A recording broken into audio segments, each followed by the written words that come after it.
When I sold my house after my divorce, I got rid of all of my crosses, all of the books I had had, all of my Bibles, because I was mad at God. I was mad at God for my divorce and didn't understand it. My life turned quickly into drugs and alcohol because I was trying to cope with life.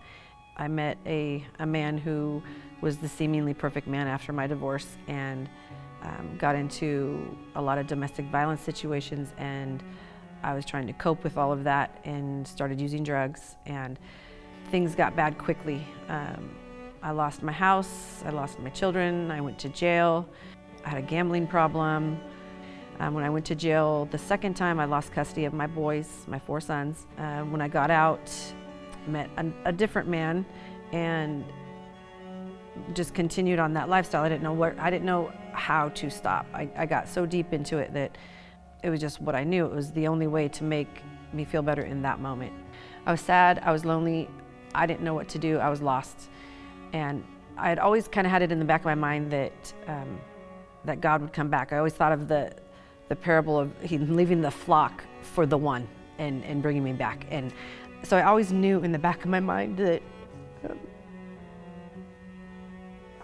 I would come back. And I got pregnant and I didn't know what to do. I was like, gosh, I have 4 boys that I don't have custody of, that I don't visit, that, and how am I gonna care for this baby that I am now gonna give birth to? And so I was conflicted, and I had called Planned Parenthood twice and made appointments to abort her, and knowing I needed help, but just didn't know where to turn.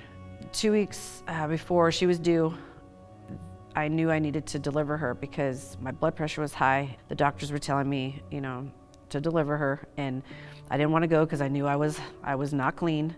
I had seen Heidi Matzke, the director of Alternative Pregnancy Center, on Facebook, a couple of her posts, and she's a long friend of mine. I used to go to church with her, and I kept thinking about her, and I thought there was maybe some way they could help. I was so embarrassed to reach out to her because she knew me before, and but I knew if I didn't do something that it was going to get worse, and I just didn't know what to do. So I did. I went and met with her, and when I got there, I was very nervous, but the surroundings are welcoming. It's warm.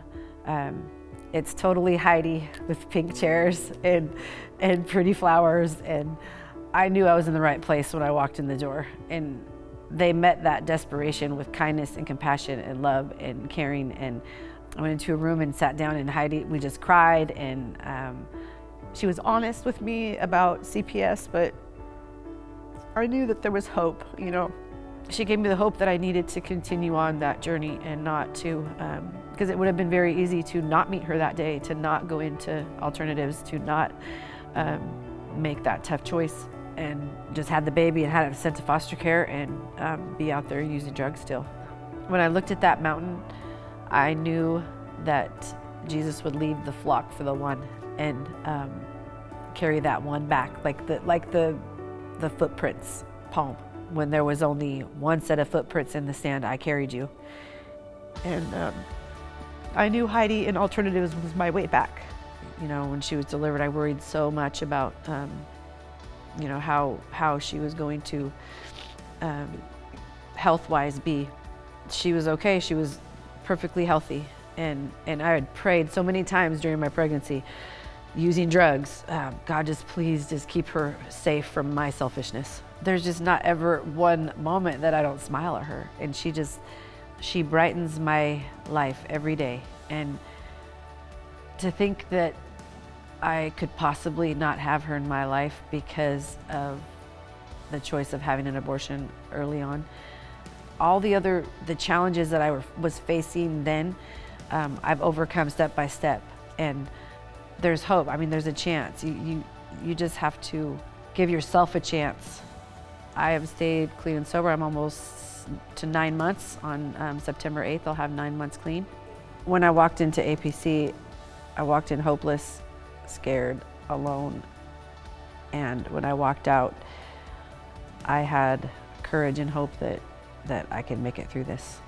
Through the faithfulness of Heidi and Alternatives, I found that second chance.